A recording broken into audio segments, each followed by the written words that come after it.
children, welcome to Master Math with Sarika.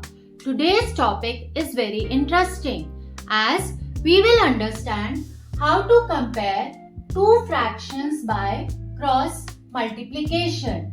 Let's say we have to compare 3 by 8 and 5 by 9. First, multiply 9 times 3 which is 27. Then multiply 8 times 5 which is 40. Now since 27 is less than 40, therefore the fraction 3 by 8 is less than 5 by 9. I hope this concept of comparing two fractions is clear to you. And if you like the video and would like to see more of such videos, then do not forget to like, share and subscribe. Thank you.